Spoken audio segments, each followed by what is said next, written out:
વડોદરામાં આજવા રોડના રિક્ષા ચાલક સાહેલ ઉર્ફે સોહેલ પઠાણે સગીરા સાથે 2 વર્ષ સુધી લગ્નની લાલચ આપી દુષ્કર્મ આચર્યું અને મારઝૂડ કરી ધર્મ બદલવા દબાણ કરતા પાંડો ફૂટતા પોક્સ હેઠળ કાર્યવાહી થઈ છે. અઝેમ 2 મદદગારો પણ જેલ હવાલે થયા છે. શહેરમાં કથિત લવ જેહાદનો વધુ એક ચોંકાવનારો કિસ્સો પ્રકાશમાં આવે છે, જ્યાં એક રિક્ષા ચાલક વિધર્મી યુવકે સગીરાને પ્રેમજાળમાં ફસાવી લગ્નની લાલચ આપી 1.5 થી 2 વર્ષ સુધી દુષ્કર્મ આચર્યું હોવાનું અને બાદમાં ધર્મ પરિવર્તન માટે દબાણ કરી મારઝૂડ કર્યાની ફરિયાદ નોંધાઈ છે.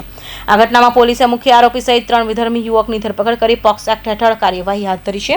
જે તે સમયે પીડિતાની ઉંમર ફક્ત 17 વર્ષની હોવાથી સોહેલે તે પુખ્ત વયની થાય ત્યારે લગ્ન કરીશું તેવું બહાનું આપી સગીરાને આજવા રોડ પરના એક મકાનમાં પોતાની સાથે રાખી હતી. આરોપ છે કે સમયગાળા દરમિયાન લગભગ 2 વર્ષ સુધી સોહેલ પઠાણ સગીરા સાથે વારંવાર દુષ્કર્મ આચર્યું હતું. જ્યાં સગીર પુખ્ત વયની થઈને તેને લગ્ન બાદ દબાણ કર્યું ત્યારે સોહેલ પઠાણને પોતાનું અસલી રૂપ બતાવ્યું હતું. તેને સગીરા પર ઇસ્લામ ધર્મ અંગીકાર કરવા માટે દબાણ કરવાનું શરૂ કર્યું. તેણીએ કોઈની સાથે વાતચીત કરવા પર પ્રતિબંધ લગાવી દીધો હતો. આ ઉપરાંત આરોપીઓએ સગીરા સાથે મારઝૂડ પણ શરૂ કરી દીધી હતી.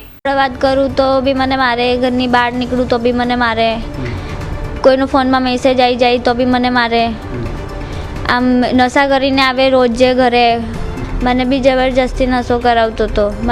નશો કરાવીને મને મારે ને મારી જોડે ગલત કામ બી કરે. એ મને ઘડી ઘડી કહેતો હતો કે તું અમારું ઇસ્લામ ધર્મ કબૂલ કરી લે. તો મેં એને ના પાડી કે મેં નહીં કરું, મેં મારા ધર્મનું જોઈશ, તું તારા ધર્મનું જોયું. તો બી મને બહુ ટોર્ચર કરતો હતો અને મારતો હતો. એના ઘરના પણ એને કોઈ કશું નહોતું કહેતું.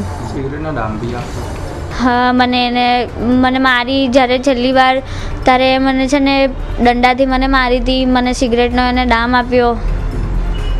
એના બીજા દિવસે મેં ઘર છોડીને મેં કપુરાઈ પોલીસ સ્ટેશનમાં જઈને ફરિયાદ લખાવી. પ્રાપ્ત માહિતી અનુસાર વડોદરાના કપુરાઈ પોલીસ મથકની હદમાં રહેતી 19 વર્ષીય યુવતી છે. ઘટના સમયે સગીર હતી.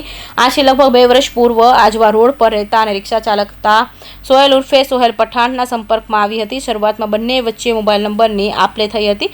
જે બાદ સોહેલે સગીરને પ્રેમજાળમાં ફસાવી હતી અને લગ્ન કરવાની લાલચ આપી હતી. કપુરાઈ પોલીસે ગંભીરતા દાખવી તાત્કાલિક કાર્યવાહી કરતા મુખ્ય આરોપી સોહેલ ઉર્ફે સોહેલ પઠાણ અને તેના બંને મદદગાર મિત્રો મોહમ્મદ જુનેદ મલેક ફહીમ અમી વાલાની ધરપકડ કરી હતી. પીડિતા ઘટના સમયે સગીર હોવાથી પોલીસે ત્રણેય વિરુદ્ધ ભારતીય દંડ સહિતની કલમો ઉપરાંત POCSO protection of children from sexual ઓફેન્સની એક્ટ હેઠળ ગુનો નોંધી વધુ તપાસ હાથ ધરી છે. કૌશિક પટેલનો report, Hind TV news, Surat.